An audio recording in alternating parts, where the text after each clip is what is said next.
என்னோட சின்ன வயசில் தீபாவளிக்கு காலையில் 4 மணிக்கு எந்திரிக்கிறது, தலைக்கு எண்ணெய் வச்சு குளிக்கிறது, ஜாலியாக பட்டாசெல்லாம் வெடிக்கிற காலம் போய் ஒர்க்கு, கமிட்மெண்ட், பிஸி ஷெட்யூல்னு இந்த தீபாவளியே மறந்துடும் போல்.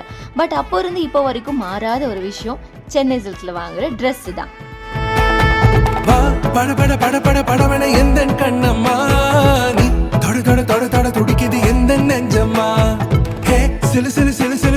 கொஞ்சம் செல்லம்மா சட சட சட மழையன வந்தேன் கண்ணம்மா. திருநாள் இதுவா இதயம் தரவா உரைத்தேன் மெதுவா கொஞ்சி கொஞ்சி வரவா பட பட பட பட படவன எந்த. என்னோட ஸ்பெஷல் டே பர்ச்சேசஸ் எப்போவுமே தி சென்னை சில்க்ஸில் தான். நீங்களும் இந்த தீபாவளியை கோலாகலமாக கொண்டாட தி சென்னை சில்க்ஸில் பர்ச்சேஸ் பண்ணுங்கள். Wow collections, wow price, wow Diwali. Let the celebration begins with நம்ம சென்னை சில்க்ஸ்.